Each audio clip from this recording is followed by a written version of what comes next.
Hello students, good afternoon. आज अपने बात करेंगे फूड लॉ, ऑर्डर और एक्ट की। इससे पहले आपको बता दें, एमपी के अंदर तो फूड सेफ्टी ऑफिसर की वैकेंसी आई हुई है, तो उसके लिए ऑनलाइन एग्रीकल्चर एप्लीकेशन पर कोर्स अवेलेबल है, जिसमें आपको live classes, recorded classes, printable PDF, complete test और डाउट सेशन प्रोवाइड करवाए जा रहे हैं। और इस कोर्स का जो प्राइस है वो 6000 रुपीज है। ठीक है।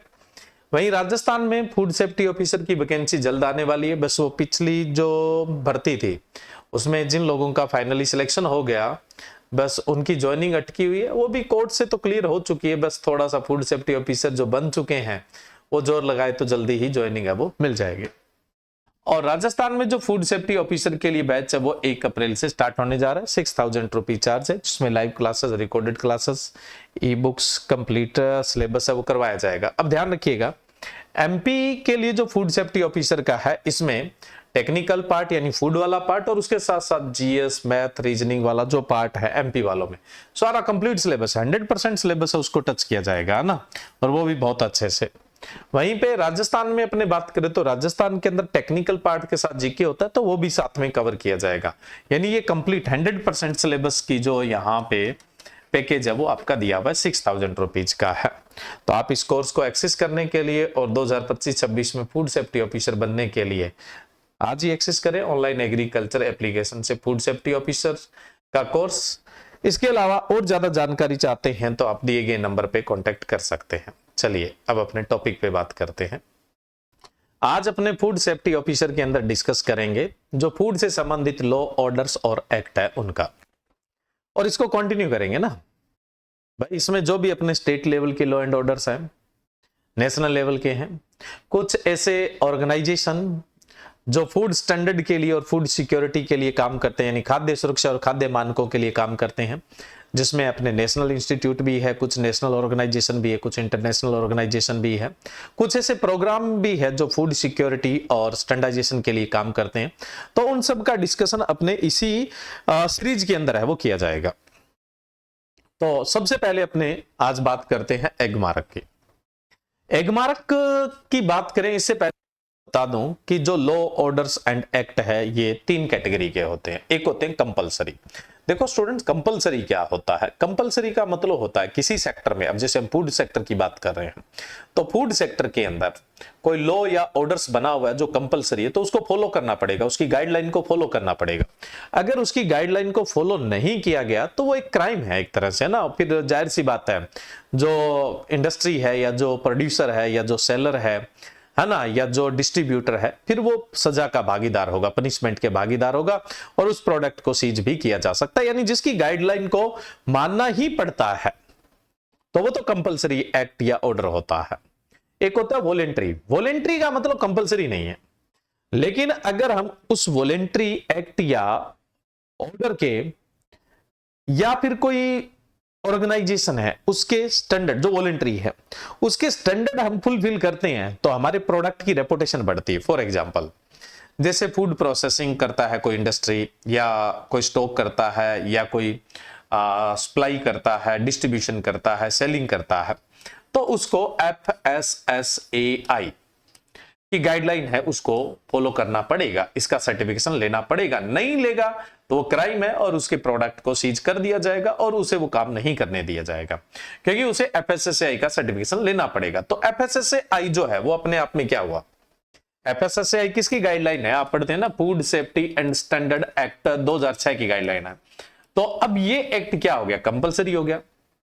वॉलेंट्री क्या होता है? कंपलसरी नहीं। मान लो कि जो फूड हमने FSSAI से तो सर्टिफाइड करवा लिया, इसे तो सर्टिफाइड करवा लिया और करवाना ही था, बिना करवाए हम ये काम कर भी नहीं सकते थे। लेकिन हम सोचते हैं कि यार हमारे प्रोडक्ट की लोगों की नजरों में इमेज बढ़े, तो हम international organisation of standardisation, ISO जिसे आप बोलते हैं, उसका भी सर्टिफिकेट ले लेते हैं। तो इससे कोई आदमी, वो कोई भी बायर है, कंज्यूमर है, वो इस प्रोडक्ट को देखेगा तो वो देखेगा कि यार इस पे तो आईएसओ का भी सर्टिफिकेशन है, यानी ये तो एफएसएसएआई की भी गाइडलाइन पूरी कर रहा है और आईएसओ के भी स्टैंडर्ड है उनको पूरा कर रहा है। इसका मतलब ये प्रोडक्ट तो बहुत बढ़िया है। और ये कंपनी वाला जो प्रोड्यूसर है वो बेचेगा भी कैसे? भाई मेरा प्रोडक्ट एफएसएसएआई के साथ साथ आईएसओ से भी क्या है, सर्टिफाइड है। इसका मतलब मैं मेरे फूड के अंदर इंटरनेशनल स्टैंडर्ड है वो मेंटेन करता हूं। तो इमेज बढ़ी ना, इसके चक्कर में वो 2 रुपए ज्यादा और कमाएगा या नहीं कमाएगा? तो ये जो आईएसओ है ये अपने आप में क्या है, वॉलंटरी हुआ। कैसा हुआ? वॉलंटरी हुआ। अब एक मैंडेटरी होता है, तीसरा समझना जरूरी है। मैंडेटरी, भाई एक तो एक्ट कैसे होते हैं, एक्ट और ऑर्डर कैसे होते हैं, कंपलसरी, जिनको तो मानना ही पड़ेगा। दूसरा वॉलंटरी, जिसको हम जिसके स्टैंडर्ड पूरा करना चाहें तो करें, न करना चाहें तो न करें, वो तो हमारे पे डिपेंड है। तीसरा होता है मैंडेटरी। अब मैंडेटरी को भी आवश्यक ही बोलते हैं, बट मैंडेटरी का मतलब क्या होता है? देखो वैसे तो ये वॉलंटरी होते हैं जो मैंडेटरी में आते हैं, लेकिन ये पर्टिकुलर केस या सिचुएशन के अंदर या किसी पर्टिकुलर सेगमेंट के अंदर इन्हें कंपलसरी कर दिया जाता है। जैसे आपने एक एक्ट सुना होगा, export quality control and inspection act 1963। Export quality control and inspection act 1963। अब इसके अंदर क्या है, ये किसके लिए? एक्सपोर्ट के लिए, फूड एक्सपोर्ट के लिए है। तो अब इसमें जो फूड एक्सपोर्ट होते हैं तो उन पे ग्रेड मेंशन होती है। तो उस ग्रेड जो है, उस ग्रेड के अकॉर्डिंग वो प्रोडक्ट है या नहीं है, उसकी जांच करने का काम है वो किसको दे दिया जाता है? Egg mark. अब एग मार्क वैसे तो वॉलंटरी है भाई, एग मार्क का कोई भी अपने भारत के अंदर कोई भी फूड प्रोडक्ट है तो उसका सर्टिफिकेट कोई जरूरी नहीं है, एग मार्क सर्टिफिकेट लेना कोई जरूरी नहीं है, एफएसएसएआई का सर्टिफिकेट लेना जरूरी है। लेकिन अगर कोई एग मार्क का भी सर्टिफिकेट लेता है तो उस प्रोडक्ट की इमेज बढ़ती है भाई, उस प्रोडक्ट की क्या है, इमेज बढ़ेगी, इज्जत बढ़ेगी, है ना। और प्रोड्यूसर 2 रुपए भी ज्यादा कमाएगा। भाई मेरा तो क्या है, एग मार्क से भी रजिस्टर्ड है, प्रमाणित है, यानी मैं सारे मानक है वो पूरे कर रहा हूं आप लोगों के लिए। ये जो मेरा फूड है वो सेफ है और सारे स्टैंडर्ड पूरे कर रहा है। तो एग मार्क एक वॉलंटरी एक्ट है। लेकिन अब क्या है, जो export quality control and inspection act है उसके अंदर प्री शिपमेंट यानी भेजने से पहले जो फूड है उसकी जांच करता है वो एग मार्क करता है, और वहां एग मार्क से जांच करवानी ही पड़ेगी। और एग मार्क के पास ये राइट है कि वो उसकी ग्रेड को चेक करेगा और उसकी ग्रेड के अकॉर्डिंग उसका प्रोडक्ट नहीं हुआ तो उसे सीज कर देगा, एक्सपोर्ट नहीं करने देगा, और उसे जो पनिशमेंट देनी है वो पनिशमेंट भी देगा, फाइन लगाएगा, वो फाइन भी भरना पड़ेगा। तो यहां पे एग मार्क क्या हो गया, कंपलसरी हो गया, यहां पे कंपलसरी हो गया ना। तो कुछ ऐसे वॉलंटरी ऑर्डर या एक्ट है ना जो कंपलसरी तो नहीं है, पर्टिकुलर सेगमेंट पे या पर्टिकुलर कंडीशन के अंदर या पर्टिकुलर केस के अंदर ही जो कंपलसरी किए जाते हैं। तो जो वॉलंटरी भी है और कंपलसरी भी है, दोनों के बीच का काम कर रहा है एक तरह से ना, तो मैंडेटरी, यानी इन सम केस, कुछ एक केस के अंदर जो कंपलसरी होता है, बाकी तो वॉलंटरी होता है, तो उसको हम मैंडेटरी बोलते हैं। तो एग मार्क किस प्रकार का है, मैंडेटरी टाइप का है। सिर्फ एक्सपोर्ट के लिए मैंडेटरी है, बाकी सब के लिए वॉलंटरी है, ध्यान रखिएगा। तो हम सबसे पहले स्टार्ट करने जा रहे हैं एग मार्क। देखो एग मार्क को स्टार्ट करें इससे पहले मैं आपको बता दूं कि जो एग मार्क है, एक्सपोर्ट को छोड़ के बाकी सब जगह ये वॉलंटरी है। अब एग मार्क का ये बना था 1937 के अंदर। अब देखो पहले मैं देसी तरीके से आपको बता रहा हूं, फिर हम बहुत अच्छे तरीके से पढ़ेंगे। अब एग मार्क नाम से ही पता लग रहा है, एजी का मतलब एग्रीकल्चरल,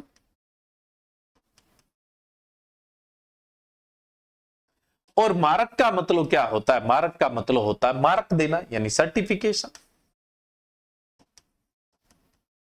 तो ये सिर्फ और सिर्फ एग्रीकल्चर प्रोडक्ट के लिए ही सर्टिफिकेशन का काम करता है। जैसे आपने और नहीं तो आईएसआई का मार्क देखा होगा, इंडियन स्टैंडर्ड इंस्टीट्यूट है उसका आईएसआई का मार्क। ये इंडस्ट्रियल प्रोडक्ट को, ये एग्रीकल्चर प्रोडक्ट को नहीं, ये इंडस्ट्रियल प्रोडक्ट को, जैसे आपने हेलमेट पे देखा होगा, पाइप पे देखा होगा, सीमेंट पे देखा होगा, तो ये इंडस्ट्रियल प्रोडक्ट को क्या करता है भाई, मार्क देता है, यानी सर्टिफिकेशन का काम करता है। और एग मार्क एग्रीकल्चर जो प्रोडक्ट है उनके लिए क्या करता है, सर्टिफिकेशन का काम करता है। और दोनों ही वॉलंटरी है, कंपलसरी दोनों में से कोई सा भी नहीं है। कंपलसरी दोनों में से कोई सा भी नहीं है, हमारी बात चल रही थी एग मार्क पे।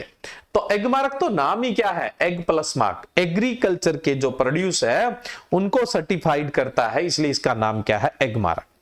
अब देखो भाई, एग मार्क है, इसकी फुल फॉर्म क्या होती है? तो कई बार बच्चा फुल फॉर्म में गड़बड़ कर देता है। Agriculture produce grading and marking act 1937 के अंदर आया था। Agricultural produce grading and marking act 1937 में आया। बच्चा गड़बड़ यहां करता है, मार्क लिखा उसको मार्केटिंग कर देता है। मार्केटिंग नहीं है, ये मार्किंग है। मार्किंग का मतलब मार्क का देना। तो agricultural produce grading and marking act 1937 में आया था ये। अब कोई भी एक्ट है तो उसको संचालित करने के लिए कोई एडमिनिस्ट्रेटिव बॉडी तो होती है ना जो उसको देखती है। तो इसका जो एडमिनिस्ट्रेशन वर्क करता है, प्रशासनिक कार्य करता है, वो डीएमआई करता है। डीएमआई की फुल फॉर्म क्या है? डायरेक्टरेट ऑफ मार्केटिंग इंस्पेक्शन, है ना, डायरेक्टरेट ऑफ मार्केटिंग इंस्पेक्शन। ये फरीदाबाद हरियाणा के अंदर है। ये 1935 का बना हुआ भाई, 2 साल पहले ही बना था। तो एगमार्क का जो एडमिनिस्ट्रेटिव यानी प्रशासनिक कार्य वो किसको दिया गया? डीएमआई। अब पहले मोटा मोटा एगमार्क को समझे, फिर तो अपनी किताबी भाषा में तो पढ़ेंगे ही। क्वेश्चन तो जाहिर सी बात है, मैं जो आपको देसी भाषा में बातें बता रहा हूं उनसे डायरेक्ट पड़ेगा, चिंता मत करिए। देखो भाई, एगमार्क का काम क्या है? सबसे पहले तो ये एग्रीकल्चर के जो प्रोड्यूस है उनकी ग्रेड डिसाइड करेगा। सैंपल लेगा, जो ट्रेडर्स है उनके साथ कोऑर्डिनेशन बिठाएगा, पॉलिसी मेकर के साथ कोऑर्डिनेशन बिठाएगा, और ऐसे करके ये क्या करता है, एग्रीकल्चर प्रोड्यूस की ग्रेड है वो डिसाइड करता है। भाई ये ए ग्रेड है, ये बी ग्रेड है, ये सी ग्रेड है।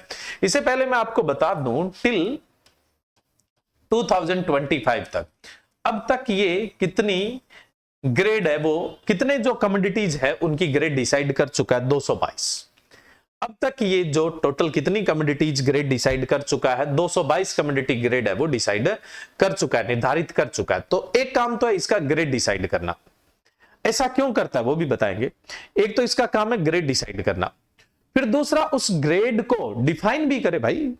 अब जैसे गेहूं है, गेहूं में मान लो हर एक एग्रीकल्चर कमोडिटी में 2 से 3 ग्रेड आपको देखने को मिलती है। तो अब गेहूं है, इसने तो गेहूं की A grade, B grade, C grade बना दी मान लो।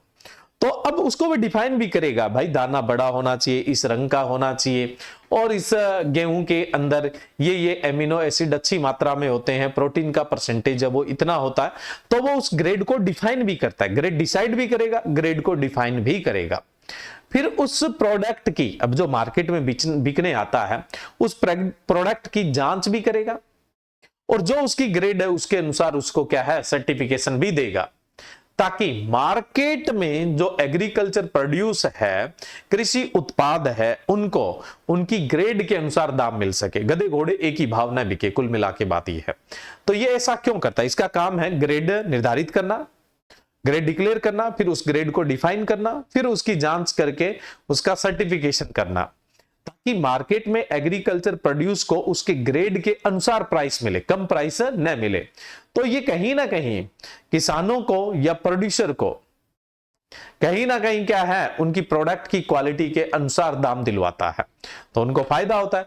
प्लस कंज्यूमर को भी क्या करता है, उपभोक्ता है, उसको भी एश्योर करता है कि आप जो पैसा भर रहे हो ना, वो बिल्कुल ग्रेड के हिसाब से भर रहे हो।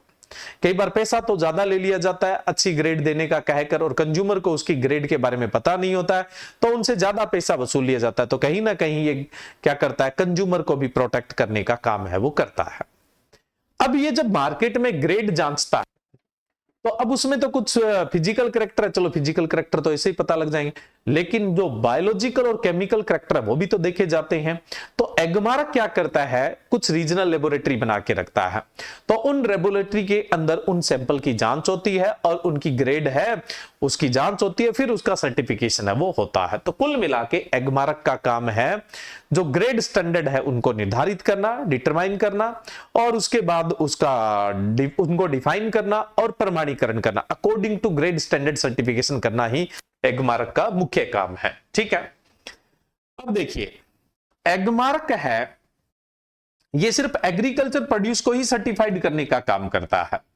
इसकी जो सेंट्रल एगमार्क लेबोरेटरी है, सारा मैं डिटेल से भी बात करूं, अभी मैं आपको मोटा मोटा बता रहा हूं जहां से क्वेश्चन कवर होने के पूरे चांसेस हैं। देखो इसकी जो सेंट्रल एगमार्क लेबोरेटरी है ना, वो नागपुर महाराष्ट्र में है। कहां पर है? नागपुर महाराष्ट्र में है। सेंट्रल एगमार्क लेबोरेटरी, ये नागपुर महाराष्ट्र में।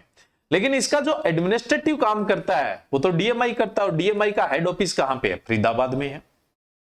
और इसकी जो एगमार्क की सेंट्रल एगमार्क लेबोरेटरी है ना, वो नागपुर है। तो डीएमआई ने क्या किया, यहां पे अपना एक ब्रांच हेड ऑफिस बना दिया। तो नागपुर के अंदर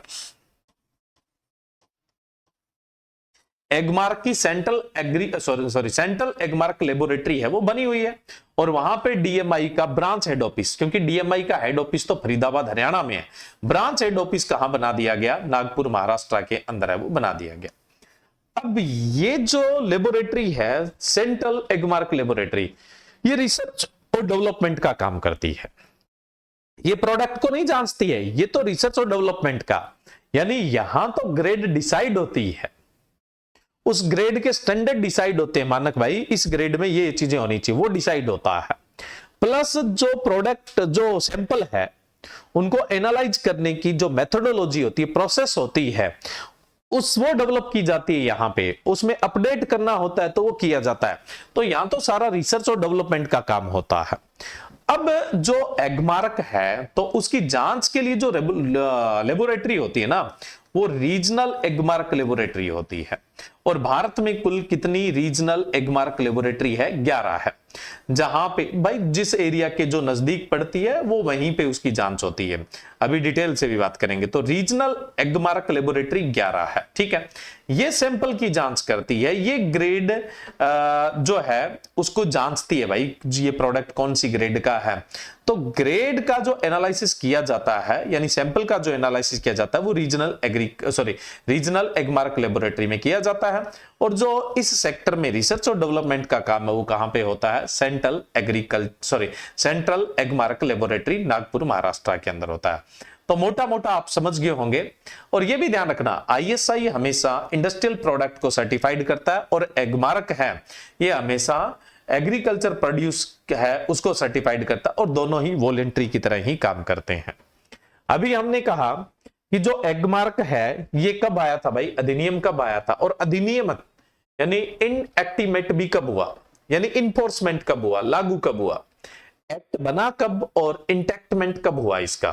तो जो एगमार्क है agriculture produce grading and marking act 1937 में आया, और इसी साल इसका इंटैक्टमेंट है वो हुआ। फिर इसमें एक अमेंडमेंट हुआ, संशोधन हुआ। जो संशोधन हुआ वो 1986 में हुआ था, 1986 के अंदर हुआ था। अभी जो एगमार्क की अपने गाइडलाइन फॉलो करते हैं वो 1986 की गाइडलाइन फॉलो करते हैं। कब की गाइडलाइन फॉलो करते हैं? 1986 की। तो आपसे पूछ ले कि एगमार्क में अमेंडमेंट कब हुआ था, तो 1986 के अंदर हुआ। अब मैंने कहा था जो एगमार्क है वो एजी प्लस मार्क से बना हुआ है। एग का मतलब होता है एग्रीकल्चर, और मार्क का मतलब होता है सर्टिफिकेशन, मार्क कुल मिला के। तो ये क्या करता है? एग्रीकल्चर प्रोड्यूस को सर्टिफिकेशन है वो देता है, किसके लिए? उसकी क्वालिटी बेंचमार्क के लिए। इसके पास ये अथॉरिटी होती है, ठीक है। अब हम बात करें डीएमआई। भाई इसका जो एडमिनिस्ट्रेटिव काम करता है वो कौन करता है? डीएमआई। डीएमआई क्या है? Directorate of marketing and inspection, 1935 में बना था। किसके अंडर में बना? Department of agriculture, cooperative and farmer welfare. जो कौन सी मिनिस्ट्री के अंडर में आता है? Ministry of agriculture and farmer welfare के अंडर में आता है। डिपार्टमेंट तो है department of agriculture, corporations and farmer welfare. Ministry कौन सी है? Ministry of agriculture and farmer welfare, कृषि व किसान कल्याण मंत्रालय, भारत सरकार के अंतर्गत है वो डीएमआई आता है। और डीएमआई है वो एगमार्क के एडमिनिस्ट्रेटिव काम को, प्रशासनिक कार्य को देखता है। लेकिन सबसे पहली बात आती है कि डीएमआई बना किस उद्देश्य से था? देखो भाई डीएमआई बनने का उद्देश्य क्या था बताता हूं। डीएमआई एग्रीकल्चर और एलाइड सेक्टर, कृषि और संबंधित क्षेत्रों में मार्केटिंग के लिए जो भी पॉलिसी बनती है तो उसके अंदर एडवाइजरी काम करता है ये, यानी सलाहकार का काम करता है, पॉलिसी बनवाने में मदद करता है।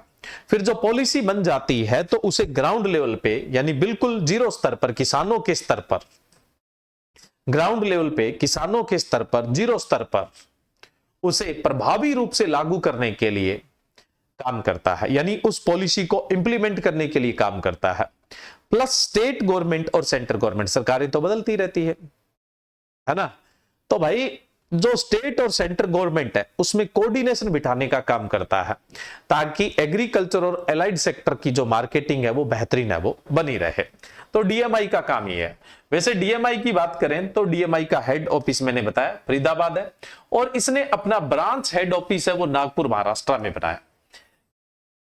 हेड ऑफिस तो फरीदाबाद आपको बता दिया, लेकिन ब्रांच हेड ऑफिस है वो नागपुर महाराष्ट्र में बनाया। क्यों? कारण क्या था? क्योंकि भाई सेंट्रल एगमार्क लेबोरेटरी नागपुर महाराष्ट्र में बना दी गई, तो उसको प्रॉपर ढंग से संचालित करने के लिए इसने यहां पर ब्रांच हेड ऑफिस बना दिया। जहां पर एगमार्क की सेंट्रल लेबोरेटरी है वहीं पर इसका ब्रांच हेड ऑफिस है। अब डीएमआई के टोटल 11 रीजनल ऑफिस है, उनको याद रखने की जरूरत नहीं है कहां पे है, जैसे दिल्ली, मुंबई, चेन्नई, कोलकाता, हैदराबाद, चंडीगढ़, जयपुर, लखनऊ, भोपाल, कोच्चि और गुवाहाटी, ये देश के अलग अलग जगहों पे है। ये भी इस तरह से है ना, ताकि मतलब पूरा देश है उसको कवर किया जा सके। अब जैसे मान लो कि अब यूपी में या एमपी में या कोई राजस्थान में कोई सर्टिफिकेशन करवाना चाहता है या उसको डीएमआई से कोई काम पड़ता है, तो अब राजस्थान वाले कहां जाएंगे? जयपुर। एमपी वाले कहां जाएंगे? भोपाल। इस प्रकार से होता है, ठीक है। तो ये इसके रीजनल ऑफिस है, ये आपसे कोई नहीं पूछेगा, इसके रीजनल ऑफिस के बारे में कोई कुछ नहीं पूछता है। अब हम चलते हैं एगमार्क। तो सेंट्रल लेबोरेटरी तो आपको मैंने बताई नागपुर महाराष्ट्र में, जिसका काम ही क्या है? जिसका काम है भाई सब रिसर्च एंड डेवलपमेंट करना, यानी ग्रेड है वो डिसाइड करना, है ना भाई। ग्रेड जो डिसाइड होगी रिसर्च के बाद ही होगी ना, तो इसका काम है ग्रेड को डिसाइड करना। प्लस जो ग्रेड जांच रहे हैं, किसी सैंपल को जांच रहे हैं, तो वहां पे आप स्टैंडर्ड प्रोसेस या मेथड कौन सा लेते हैं, तो वो ये डिसाइड करता है, और उसमें कोई अपडेट होता है तो वो यही करता है।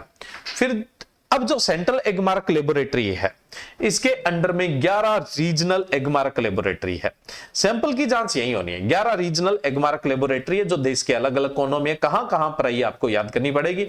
यहां पर क्या है, जो सैंपल होते हैं उनकी जांच होती है, यहां सैंपल एनालिसिस होते हैं, यहां रिसर्च डेवलपमेंट नहीं, रिसर्च डेवलपमेंट होगा सेंट्रल एगमार्क लेबोरेटरी।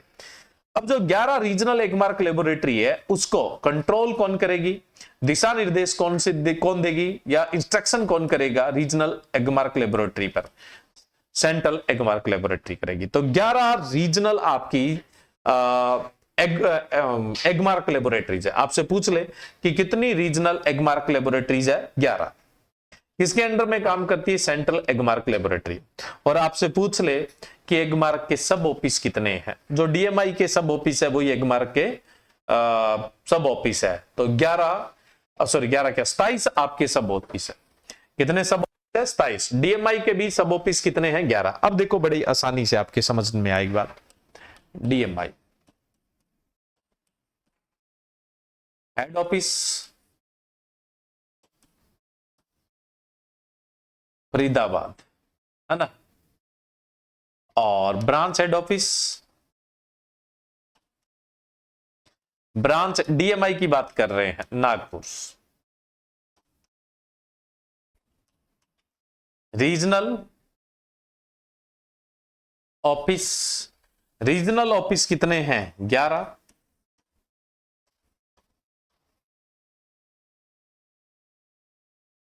सब ऑफिस कितने हैं? 27। ये डीएमआई का। अब हम एगमार्क की बात कर लेते हैं। एगमार्क की सेंट्रल एगमार्क लेबोरेटरी नागपुर में जी, है ना। रीजनल एगमार्क लेबोरेटरी 11 है जी। सब ऑफिस वही है जी जो जनरली क्या है, डीएमआई के सब ऑफिस है। बस ये कहानी आपको याद रखनी है। अब देखो अपने बात करें कि रीजनल एगमार्क लेबोरेटरी कहां कहां पर है। रीजनल एगमार्क लेबोरेटरी एक तो अकोला महाराष्ट्र में, दूसरी कोलकाता वेस्ट बंगाल में है, तीसरा मुंबई महाराष्ट्र में है, चौथी राजकोट गुजरात में है, पांचवें भोपाल मध्य प्रदेश में, छठी चेन्नई तमिलनाडु में, सातवीं कोच्चि केरला में, आठवीं गुंटूर आंध्र प्रदेश में है, नौवीं कानपुर उत्तर प्रदेश में, 10वीं जयपुर राजस्थान में है, और 11वीं अमृतसर पंजाब के अंदर है।